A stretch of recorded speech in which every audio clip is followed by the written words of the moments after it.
प्रिय विद्यार्थियों, सादर नमस्कार। आप सबका एक बार फिर स्वागत मेरे YouTube चैनल अपना इकोनॉमिक्स में।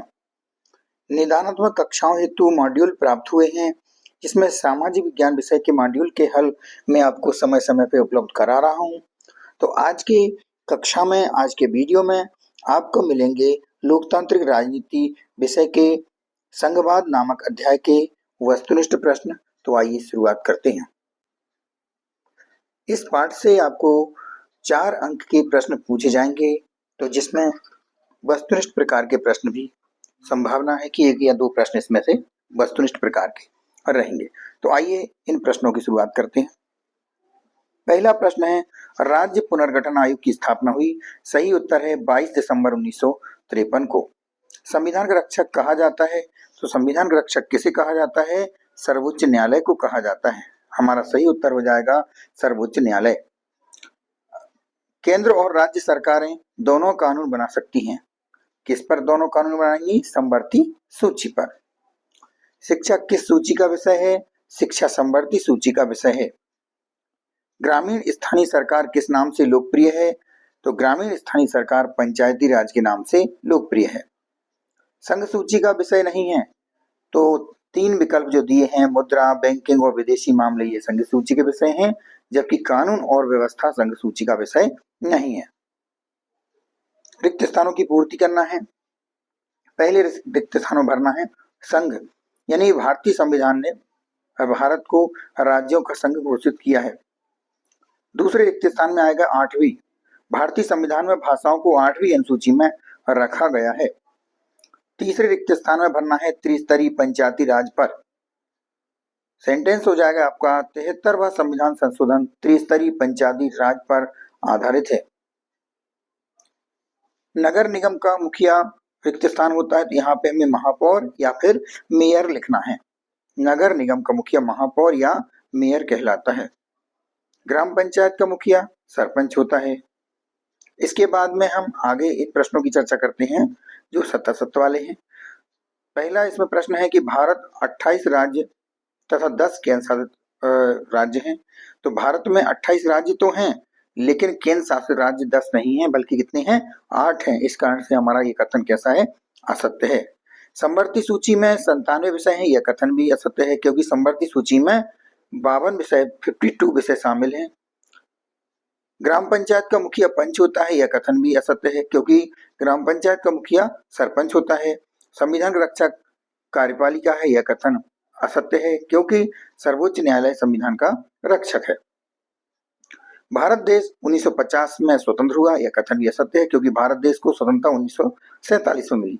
तो इस प्रकार से आपके ये पांचों के पांचों कथन कैसे हैं? असत्य हैं। सही जोड़ी मिलान करना है। संघ सूची संचार से मिला देंगी। राज्य सूची में कृषि आता है। समवर्ती सूची में शिक्षा है। नगर निगम के अध्यक्ष को महापौर कहते हैं, और ग्राम पंचायत में यहाँ जोड़ी मिलाना है, पंच से मिला देंगे। आगे प्रश्न है, एक शब्द या वाक्य में उत्तर देना है। तो कार्यपालिका और विधायिका द्वारा बनाए गए कानून पर अंकुश कौन रखता है? तो यह अंकुश रखने का काम किसका है? न्यायपालिका का। स्थानीय शासन वाली कौन कौन संस्थाएं शहरों में काम करती हैं? तो शहरों में जो छोटे शहर होते हैं वहां नगर पालिका होती हैं, और बड़े बड़े शहरों में नगर निगम होते हैं। तो यहाँ पे हमें लिखना है नगर पालिका और नगर निगम। एकात्मक शासन व्यवस्था किसे कहते हैं? तो ऐसी शासन व्यवस्था जिसमें शासन का एक ही स्तर होता है, उसे हम एकात्मक शासन व्यवस्था कहते हैं। पार्टियां सत्ता के लिए आपस में क्या करती हैं? तो पार्टियां सत्ता के लिए आपस में प्रतिस्पर्धा करती हैं। कहीं कहीं आपको इसका उत्तर गठबंधन भी मिल जाएगा, लेकिन मेरे मत अनुसार इसका उत्तर प्रतिस्पर्धा ही है, यानी पार्टियां सत्ता के लिए आपस में प्रतिस्पर्धा करती हैं। अगला प्रश्न है, संघवाद क्या है? तो संघवाद सरकार की एक प्रणाली है जिसमें शासन की शक्तियों का केंद्रीय सरकार तथा राज्य सरकारों, जैसे कि राज्य सरकार कहते हैं या उन्हें हम प्रांतीय सरकार भी कहते हैं, तो राज्य सरकारों या प्रांतीय सरकारों के बीच बंटवारा कर दिया जाता है। एक बार पुनः दोहरा रहा हूं कि संघवाद सरकार की एक प्रणाली है जिसमें शासन की शक्तियों का केंद्रीय सरकार तथा राज्य सरकारों के बीच बंटवारा कर दिया जाता है। तो इस प्रकार से हमने यहाँ तक जो हमारे वस्तुनिष्ठ प्रश्न थे, 1-1 नंबर वाले प्रश्न थे, उनको समझ लिया है।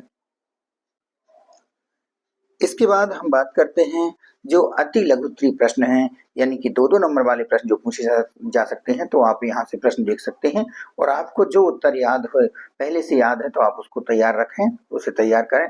यदि उत्तर की आवश्यकता हो तो इस वीडियो को रोक करके स्क्रीनशॉट ले सकते हैं और वीडियो को रोक करके जो आपने स्क्रीनशॉट लिया है उसको आप लिख सकते हैं। इसमें प्रश्न है भाषाई राज्य क्या है, भाषा नीति क्या है, भारतीय संविधान में किन किन भाषाओं को मान्यता दी गई है उनके नाम बताना है, पंचायती जो राज है उसमें पंचायत समिति क्या है, सत्ता का विकेंद्रीकरण किसे कहते हैं, नगर निगम को परिभाषित कीजिए, लघु उत्तरीय प्रश्नों के अंतर्गत है संघवाद के प्रकार समझाइए, जिला परिषद क्या है लिखिए, स्थानीय स्वशासन को समझा कर लिखिए, ग्राम रक्षक योजना के उद्देश्य लिखिए, संघ सूची, राज्य सूची और समवर्ती सूची को समझाकर लिखिए। यानी तीनों प्रकार की सूचियों के बारे में बताना है कि कौन कौन से मामले किस सूची में आते हैं।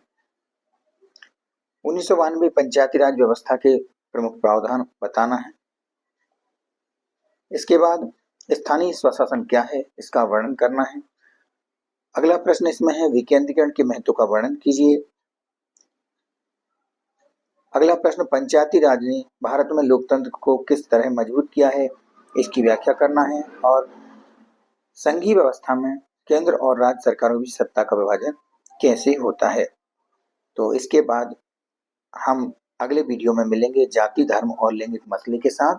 तब तक के लिए पढ़ते रहिए। नमस्कार, बहुत बहुत शुभकामनाएं।